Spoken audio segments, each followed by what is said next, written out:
Thank you for the pounding on the tables. Okay, I just want everybody's attention. We're going to get ready and start our program.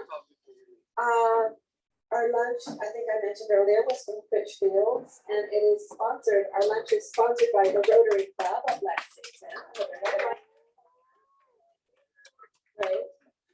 We have some upcoming events that I'll mention to you now. On July 11th is our cooking class. I know some of you have been participating in those. It is July 11th, a week later than it normally would be because we couldn't have it on July 4th. Our next mentoring support group is July the 12th, and then there's one by Zoom on the 19th. Our next Lunch and Learn is July the 26th, and we'll have a program about leader dogs on that day. I hope you guys can come. Yeah, and then the Assistive Technology Group Seminar is on July 13th. Why is this making that? The cable is loose or hitting something. Okay. It's can I get up there? Excuse me.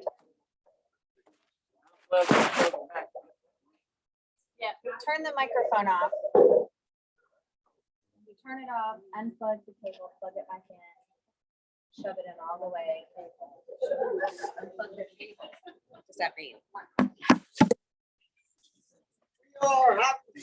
It seems to be on there, right? Will you stand by?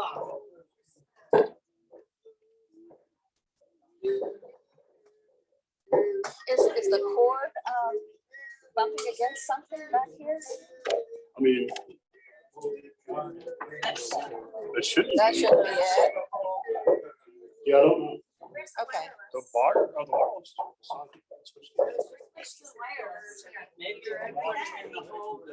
Turn that one off. I just did. Yeah. Maybe when you're ready to turn this one on.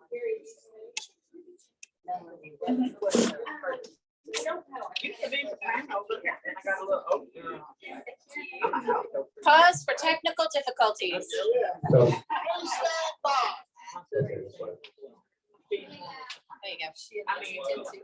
Yeah.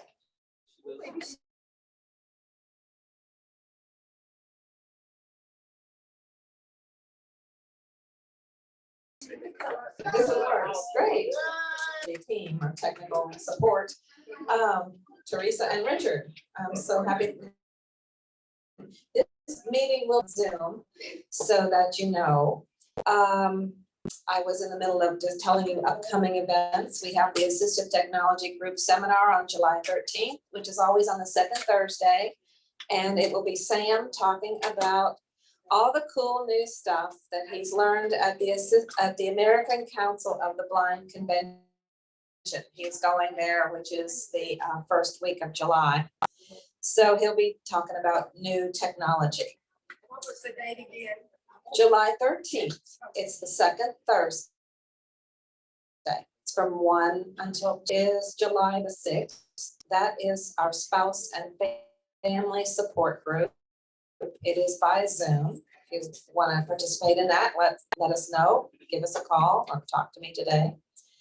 Our open house is July 31st from 2 to 6. It is for people who are unfamiliar with Bluegrass Council of the Blind. Most of you are already familiar. So if you know somebody who you think would like to send us, you know, a new participant wants to learn more about Bluegrass Council of the Blind, please get the word out. From 2 to 6, staff will be here to show people brochures. We do have brochures. But this is not, you know, you're come here to hang out that day. So it's just an open house to greet people who want to learn more about what we do here, who have unfamiliar. If you don't know about our newsletter, if anybody is new to that, it does come out on the 1st and the 15th. And you can get it by email or you can call in. And now I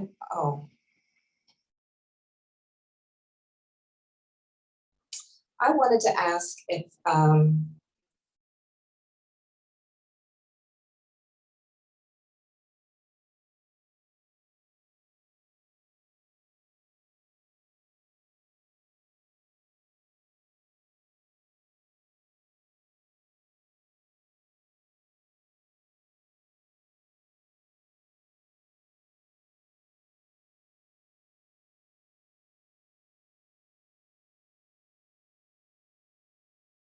the right person.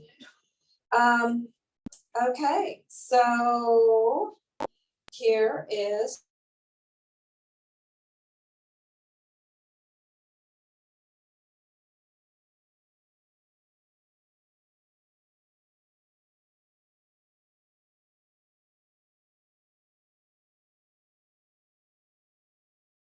that's it. So I'm gonna turn it over to Emily. You're very welcome.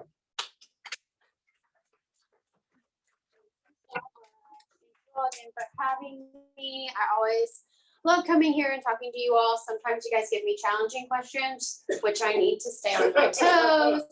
But I really appreciate you all having me. I've modified my presentation a little bit because I came and did something similar, I think just September, maybe just before the new paratransit contractor took over. I'm sure many of you have questions that you would like to ask. So I'm going to breeze through some information really quickly. And then I'd be more than happy to answer any questions that you all have. Okay. If you do have a question, feel free to interrupt me. If you'll just throw your hand up so that I know that you have a question. Otherwise, I have a tendency to not get back to you. I know my limits sometimes. Okay, so I wanted to first talk about, and as I said, I'm sorry if you guys have heard this before, talk about the three main services that Lextran does provide. So it's going to be the fixed route bus system, which is the city buses that run all over, and there are two routes that serve the office here. Route number 16, which is our Southland route, and route number 13, which is South Broadway. So route 16 is going to be the one that has a fixed route stop right here on Larkspur. What route is that one? 16 Southland, 16. Okay. And then what's the other one? the other one is route 13, which is South Broadway. So 1313 South Broadway and 1616 stays mainly over on South Broadway. It does have some service that comes up into Turfland.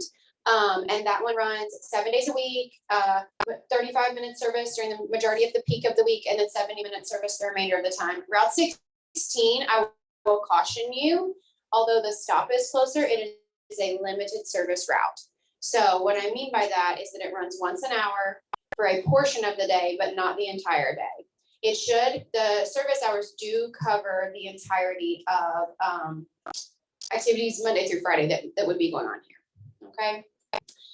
We also offer wheels door-to-door paratransit service, which I know many of you all are familiar with. I've spoken to many of you all in recent months. And then we also goes outside of Fayette County. And it is essentially a commuter service. So folks can start or end in Lexington. They can't do both outside of Fayette County. But like for a group of folks that work in Georgetown, for that, they provide a van. There must be a lead driver in your group, and then everyone gets together, drives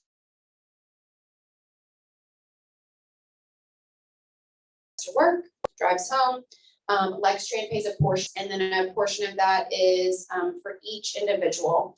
So that may not be an option for someone that you know that is available to them as well to go outside of Lexington with Lextran. It's carpooling. It's the traditional carpooling. We call it ride share, which people think of Uber now. This is like ride share 1992 style and not ride share 2023 style.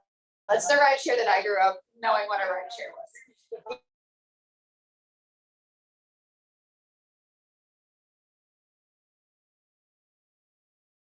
Yeah, carpooling, exactly. And neither are the Lextran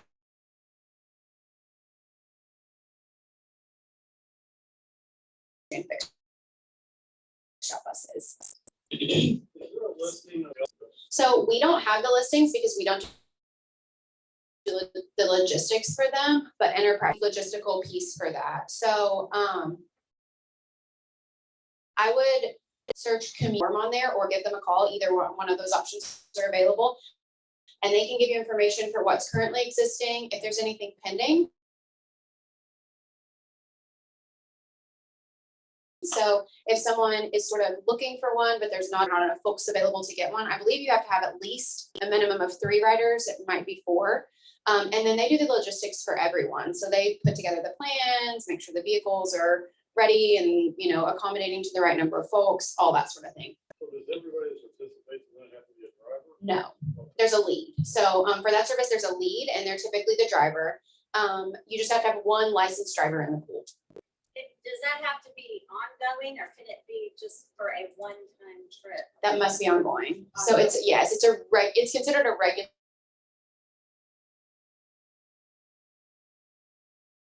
commuter service. So counting into Lexington 3 days a week for work, that's reasonable. If you're going to ride 5 days a week for work, also reasonable. That one also works sort of outside of the parameters of the hours of wheels and Lextran fixed route hours, because you may work a shift that ends third shift in the middle of the night. Well, you're all working together, so you're coming and going together. So it has a little bit more flexibility as far as that is concerned. It is considered a premium service, so it is generally more expensive. But Commute by Enterprise, if you get in touch with them, they can give you all the logistics, all the information. A couple years ago, we were down to 6 van pools, and right now that I'm aware of, we're at either 15 or 16. So that service has grown significantly, and that's been over the last, I would say we've added 8 in the last 2 years. So there's a lot more opportunity now. That presents a lot more opportunity for Does folks. any of them go to Frankfurt? There are van pools to Frankfurt, yes, there are several. There used to be like a regular bus that used to take state employees to Frankfurt and stuff. I do believe that is still available. Lextran is not currently involved in that, so we don't do any of the logistics, but there are several buses and several transportation options available to and from Frankfurt. One of the complaints that we regularly hear is that they're available to Frankfurt but not Louisville, so we hear that all the time. So I know many of you all have had questions or concerns regarding wheels, or we've had a lot more folks exploring how to use fixed route in the last several months. And so I just wanted to remind you that we do have customer representatives available. If you do have a concern about wheels, it is very important that you let us know. Our complaints, if you will, have gone down significantly. So last month we did a disabilities meeting, and one of another representative on that committee told me that that's not representative of what's actually happening, that the issues with the service, customer service staff, to alert them to any of those issues. Can we as an organization call?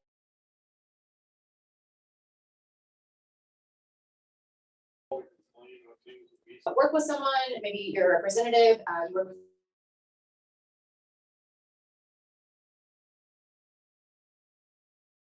with an organization for someone who is a paratransit. Limitation lies, and what gets difficult is when someone says, I had a bad experience last week. I was out riding on Tuesday. That doesn't mean. Okay, well, because what we're gonna do is we're gonna dig into that info, which trip was bad, and maybe all of them were bad, and that's okay. You can do that as well. Hopefully that's not the case, but we need specific information. It was my trip from X to X. It was my trip. So if I was calling, I would say, this is Emily Elliott. I'm calling regarding a trip that I had last Tuesday. It was in the morning, and I was traveling from my home address to Kroger. That's the kind of information that we need to really do a deep dive investigation. Many times people will call and say, I work with a client, they had a bad experience last Tuesday, and then for whatever reason, they won't provide us with more information. When I checked this morning, there were 506 trips, I believe, scheduled today. So if you can imagine trying to figure out information from a single trip out of 500 that day, it becomes really, really difficult. And sometimes when the details are not quite all there, we're not able to get as far into the investigation as we want to. So we're gonna come back to you and say we need more information, or if someone's unavailable, sometimes people like to make anonymous complaints. That's really difficult in this situation, because paratransit is individualized, but please, you can email me. You guys have my email address, and I'm happy to give it to anyone else as well, but email, call, send me a carrier pigeon, any way that you would like to express concerns, I'm more than happy to. We want to accept them, because what happens when we see numbers improving, and we have seen numbers improving for wheels, when we see that, and then we see a decrease in complaints, that tells us that things are going well, right? And we may have a one-off that someone calls and says, oh, I had a bad experience, or this or that, or I observed this or that. But when we're not getting that information back from the public and things are not going well, it's really difficult for us to discern individual issues, or maybe there's an issue with a specific driver. If 3 people have ridden with that driver and we hear from all of them, that leads us in the right direction. What is the expectation of professionalism and courtesy to passengers? So I don't have their handbook. I'll be perfectly honest with you that that's going to be the specifics that they're taught in their training program. I know that they go through a training program. It is several weeks before they get out on the road. There is a high level of professionalism and customer service expected of them. But as far as the specific details, I do not have. I know that folks can be escorted to and from the door of a building. So it will be a front entrance of a building like this one, or the front entrance of a home if that's a fronting, or a specific sort of protocol that you're interested in hearing about. Well, let's just say that some drivers show up and they're just less interested in being nice to blind people. And they're like, hey, the bus is over there. Oh, where's over there? That's not Right. Or they just kind of like wheel them all out like it's a bunch of kindergartners. Here, you hold his hand, you hold her hand, you hold his hand, they fuck you. Okay. No, you're But well, I mean, I say it because like it's hard because we have an older population. Right. I'm blind myself, so it's personal. But I mean, you would at least be treated like humans. Right. No, that's great feedback. And that's the kind of stuff that is good to hear for us to refer to their training department to say, we are hearing from the community, from these community of folks, that this specifically is happening to this specific group. So we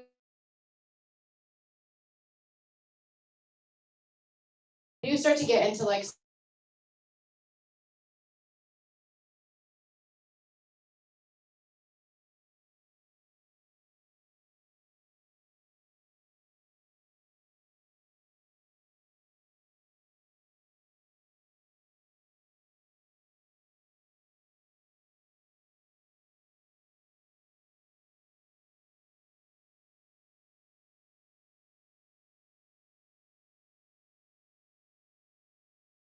Who had an experience like that, she's blind and she's trying to run some steps.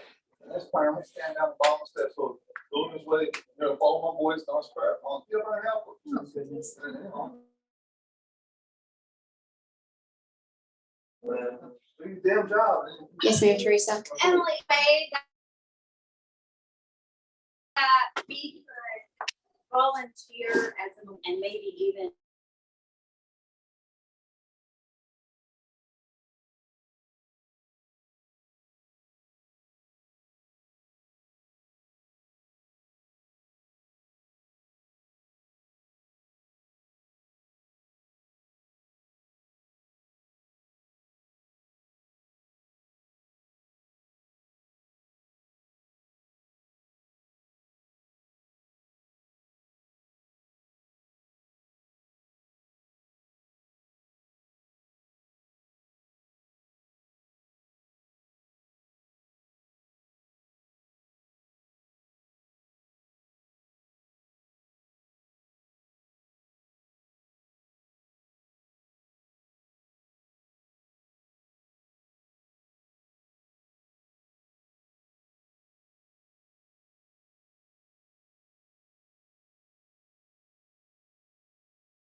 food distribution now, and those of you who sign up, we can bring your food to you.